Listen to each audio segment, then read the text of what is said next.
الحمد لله رب العالمين والصلاة والسلام على سيد المرسلين وعلى آله وأصحابه أجمعين أما بعد فأعوذ بالله من الشيطان الرجيم بسم الله الرحمن الرحيم والذين آمنوا واتبعتهم ذريتهم بإيمان ألحقنا بهم ذريتهم وقال رسول الله صلى الله عليه وسلم اذكروا محاسن موتاكم وكفوا عن مساويهم وقال عليه الصلاة والسلام من لم يشكر الناس لم يشكر الله أو كما قال عليه الصلاة والسلام الحمد لله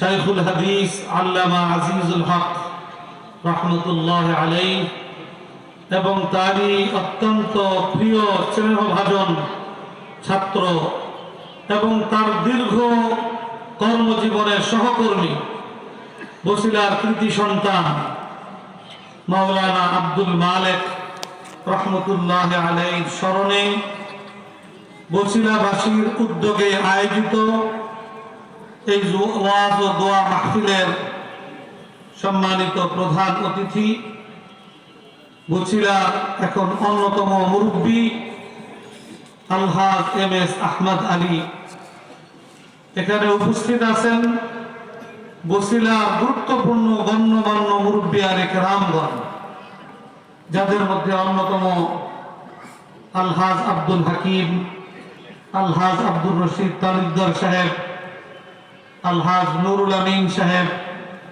এবং এর পরবর্তী আর অনেক মুরব্বিয়ান একরামগণ, সকলের নাম নিতে গেলে দীর্ঘ সময় লাগবে।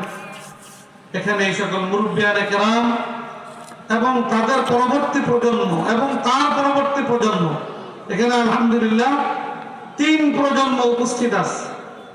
মুরব্বীরাও আছেন যারা বছিলাকে নেতৃত্ব দিচ্ছেন, বছিলার মুরব্বিয়ানা করছেন দীর্ঘদিন থেকে, তারা তাদের পরবর্তী প্রজন্ম এবং তার পরবর্তী প্রজন্ম উপস্থিত আছেন। এলাকার মুরব্বিয়ান কেরাম, দিনদার তৌহিদি জনতা, আশপাশের বিভিন্ন মসজিদ মাদ্রাসা থেকে আগত বিশিষ্ট উলামায়ে কেরাম, মুরব্বিয়ান কেরাম, ঘর থেকে যারা আলোচনায় মনোযোগ দিয়ে শুনছেন ওই সকল মা বোনেরা এবং আশপাশের বিভিন্ন মাদ্রাসা থেকে আগত প্রিয় ছাত্র ভাইয়েরা, আমি সর্বপ্রথম আল্লাহ রাব্বুল আলামিনের দরবারে শুকরগুজারি আদায় করছি যে আল্লাহ রাব্বুল আলামিন আমাদেরকে এই বছিলাবাসীর সহযোগিতায় আল্লাহ তাআলা গোটা এই মোহাম্মদপুরে এবং এই মোহাম্মদপুরের খেদমাতকে আল্লাহ তাআলা গোটা বাংলাদেশের জন্য আল্লাহ তাআলা বিভিন্ন ক্ষেত্রে আল্লাহ তাআলা ব্যাপক ভাবে আল্লাহ তাআলা কবুল করেছেন বলে বাহ্যিকভাবে আমরা দেখতে পাই। এই ক্ষেত্রে আমি মনে করি এই সকল খেদমাতের পিছনে এই বছিলা অনেক মুরব্বী যারা চলে গেছেন তাদের ধারাবাহিকতায় বর্তমান মুরব্বী এবং তাদের পরবর্তী প্রজন্মরা তারা এই সকল খেদমাতের সওয়াবে অবশ্যই তাদের ভাগীদার এবং তারা অংশীদার রয়েছে। আমি যারা চলে গেছেন, যারা হায়াতে আছেন, তাদের সকলের শুকরিয়া আদায় করি আল্লাহ পাকের শুকরিয়া আদায়ের পর। সর্বপ্রথম আল্লাহ পাকের দরবারে শুকরিয়া আদায় করি, এরপরে এই সকল মুরব্বিয়ান কেরামের শুকরিয়া আদায় করি। আল্লাহ রাব্বুল আলামিন যারা চলে গেছেন কবরে, যারা আছেন, আল্লাহ তাআলা প্রত্যেককেই উত্তম বিনিময় এবং জাযায়ে খায়র আল্লাহ তাআলা দান করেন। হাদিসে পাকে আল্লাহ রাসূল ইরশাদ করেছেন মান লাম ইয়াশকুরিন নাস লাম ইয়াশকুরিল্লাহ। আল্লাহর কোন কোন নিয়ামত আছে সরাসরি আল্লাহ দান করেন, আবার কোন কোন নিয়ামত আছে অন্য কোন বান্দার ভায়া আল্লাহ তাআলা দান করেন। যেখানে কোন বান্দা ভায়া থাকে, উসিলা থাকে, উপলক্ষ থাকে, সেই ভায়া এবং উপলক্ষ উসিলা বান্দা যদি শুকরিয়া আদায় না করে, বান্দা শুধু আল্লাহ শুকরিয়া আদায় করে, আল্লাহ সেই শুকরিয়া গ্রহণ করেন না। এই জন্য আমি এই সকল মুরব্বিয়ানে কেরামের আমি বিশেষভাবে শুকরিয়া আদায় করছি। এবং আজকের এই আয়োজন দুইজন মহামনীষীর স্মরণে হাদিসে পাকে আল্লাহ রাসূল আমাদেরকে সবক দিয়েছেন, নির্দেশনা দিয়েছেন, তোমাদের অতীতদেরকে তোমরা ভালোভাবে স্মরণ করো, তাদের ভালো গুণগুলোকে তোমরা আলোচনা করো। দুই ফায়দা, একদিকে তোমরা তাদের ভালোটা শুনে তোমরা ভালোর দিকে উৎসাহী হতে পারবে, আগ্রহী হতে পারবে, আর তোমাদের আলোচনার মাধ্যমে কবর জগতে চলে যাওয়া তাদের ভালোটার সাক্ষী তোমার পক্ষে দেওয়া হবে। এই তোমাদের পক্ষ থেকে তাদের জন্য ভালো কিছুর সাক্ষী, এটা তাদের কল্যাণে আসবে। আর তাদের ভালোটা শুনে আমরা কোনো ভালো কিছু অর্জন করতে পারা, এটা আমাদের কল্যাণে আসবে।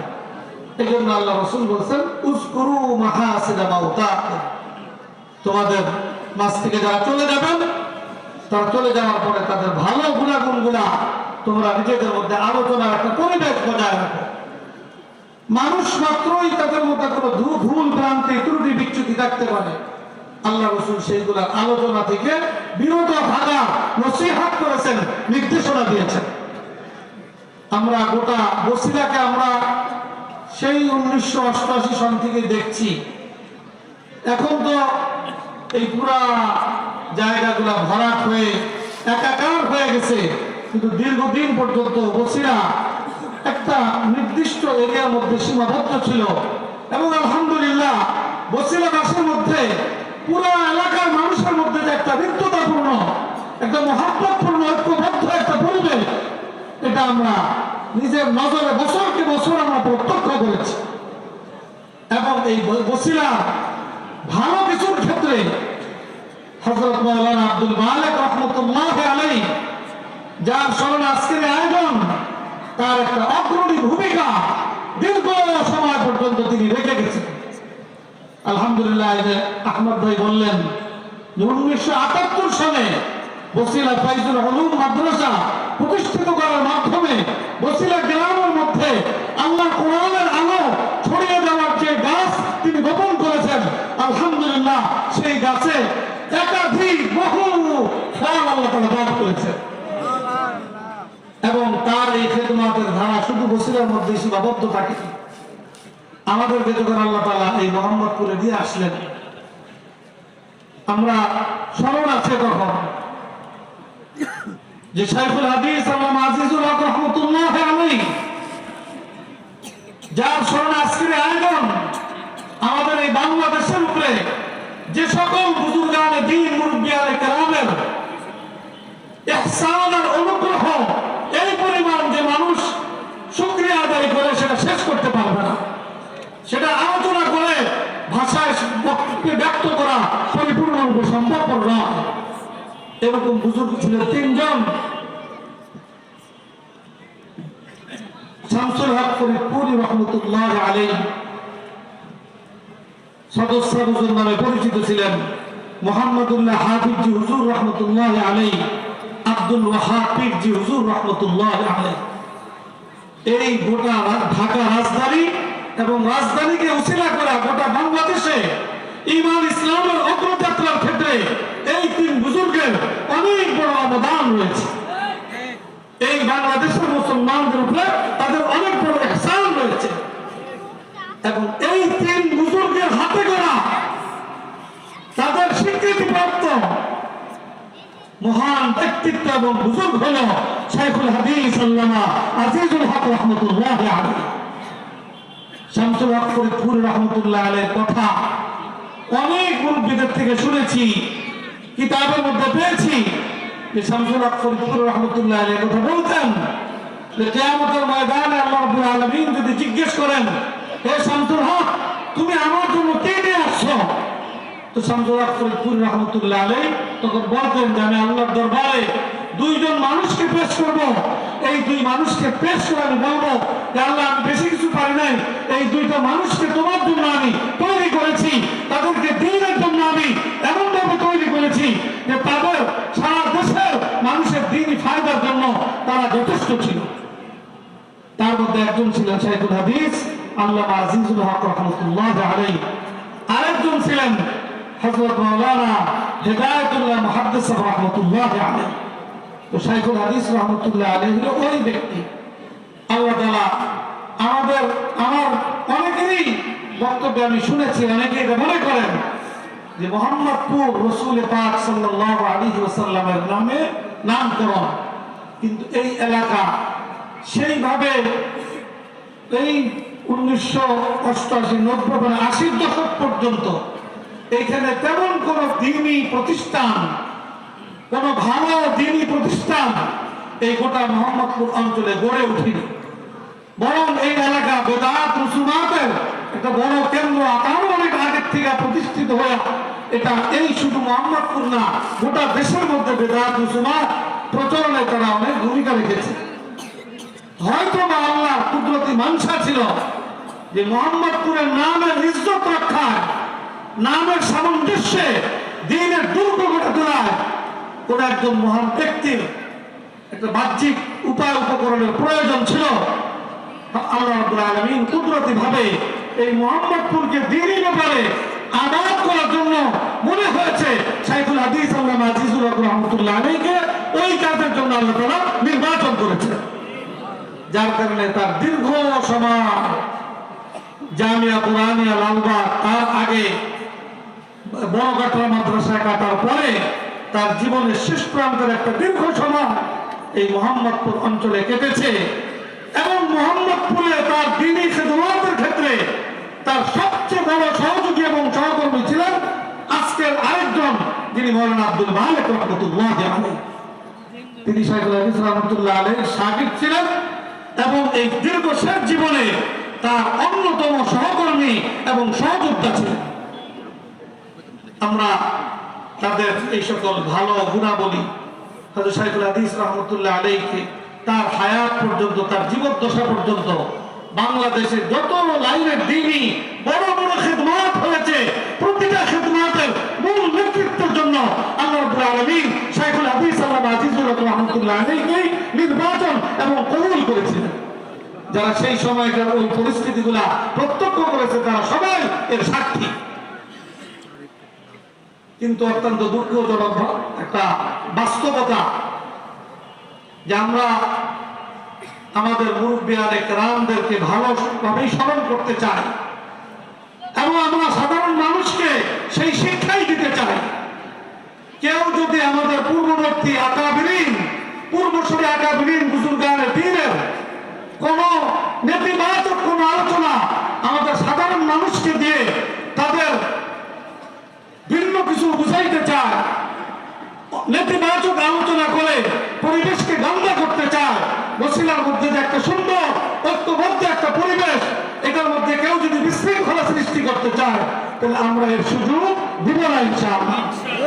কি বলেন ইনশাআল্লাহ? আমরা সবাই এই ব্যাপারে একমত থাকবো তো ইনশাআল্লাহ। এটা আমাদের কর্তব্য। আমরা কারো ব্যাপারে উৎসাহ হতে চাই না, আমরা কারো ব্যাপারে নেতিবাচক আলোচনা করতে চাই না, আমরা ভালো কিছুর আলোচনা করতে চাই।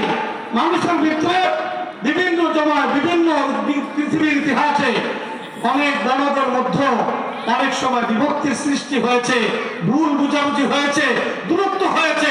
সেখানে চেষ্টা করা চাই কিভাবে সেই দূরত্ব দূর করা যায়, কিভাবে সেখানে নিজেদের মধ্যে ভুল বুঝাবুঝিকে দূরত্ব দূর করা যায়, চেষ্টা থাকা যায় এটারই। কিন্তু কেউ যদি বিপরীত চেষ্টা করে তাহলে আমরা সেই চেষ্টাকে কখনো উৎসাহ দিব না ইনশাআল্লাহ। আমরা আলহামদুলিল্লাহ হযরত শাইখুল হাদিস রহমতুল্লাহ আলাইহিকে তার জীবদ্দশায় দেখেছি, যাদের সাথে কোনো বিষয়ে দূরত্ব হয়েছে, ভুল বুঝাবুঝি হয়েছে, তিনি সাধ্য অনুযায়ী ইতিবাচক ভাবে সেই দূরত্ব দূর করার জন্য সর্বাত্মক চেষ্টা করেছেন। অনেক নিচে নেমে অনেক ধরনের প্রস্তাবনা দিয়েছেন, কিন্তু কোনো সময় দেখি নাই যে তিনি এইভাবে নেতিবাচক আলোচনা করে মানুষের মধ্যে বিভ্রান্তি সৃষ্টি করতেন।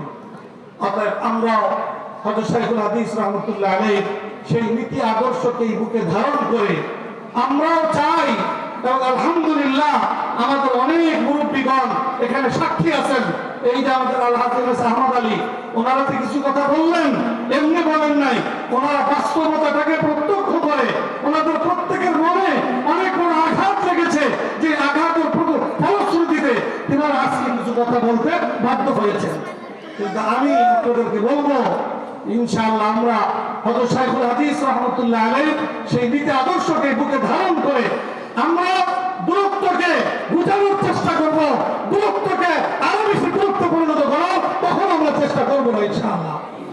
আমাদের এই আদর্শের উপর আমরা থাকবো। তবে আমরা আবার এটাও বলতে চাই, কেউ যদি নেতিবাচক কোনো কথা বলে সমাজের মধ্যে বিশৃঙ্খলা সৃষ্টি করতে চায়, তাদের বিশৃঙ্খলা করারও সুযোগ দিব না ইনশাআল্লাহ। এই ব্যাপারে আমরা সতর্ক সচেতন থাকবো। আল্লাহ রাব্বুল আলামিন আমাদের সকলকে তৌফিক দান করুন।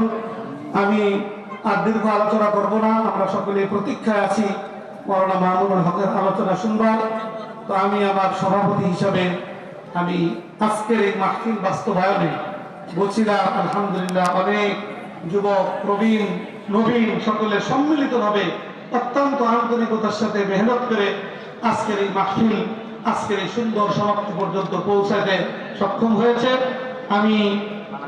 আমাকে যে এই মাহফিলের সভাপতি করা হয়েছে, আমি এর জন্য প্রত্যেকের প্রতি শুকরিয়া জ্ঞাপন করি এবং নবীন প্রবীণ যারা মেহনত করেছেন তাদের প্রতি শুকরিয়া জানাই, মোবারকবাদ জানাই। এবং আমরা মাঝে মাঝে আমাদের বড়দেরকে ভালোভাবে স্মরণ করার জন্য এই ধরনের মাহফিলের আয়োজন আমরা করবো ইনশাআল্লাহ। আমরা বছিলার নবীন প্রবীণ তাদের সাথে কাঁধে কাঁধ মিলিয়ে এই সকল ভালো কাজকে এগিয়ে দেওয়ার ক্ষেত্রে আমরা সবসময় ইনশাআল্লাহ ভূমিকা পালন করব। আমরা তার সাথে থাকবো, আমরা পাশে থাকবো এবং আমরা আশা করি যে এই বছিলাবাসী হযরত শাইখুল হাদিস রাহমাতুল্লাহ আলাইহি মুহাম্মদপুর আসার পর থেকে তার মৃত্যু পর্যন্ত যেভাবে তার সাথে ছিলেন, তার পাশে ছিলেন, আমরাও আশা করি যে আমরা যতদিন এই দ্বীনি খেদমত আমরা চালিয়ে যাব, এই যে খেদমতের মধ্যে বছিলাবাসী অতীতের মতো আমাদের সাথে আমরা তাদেরকে পাবো, আমাদের পাশে আমরা ইনশাআল্লাহ তাদেরকে পাবো। এই আশাবাদ ব্যক্ত করে সকলকে আন্তরিক মোবারকবাদ এবং ধন্যবাদ জানিয়ে আমার সভাপতির বক্তব্য এখানেই সমাপ্ত করছি। সকলকে ধন্যবাদ জানিয়ে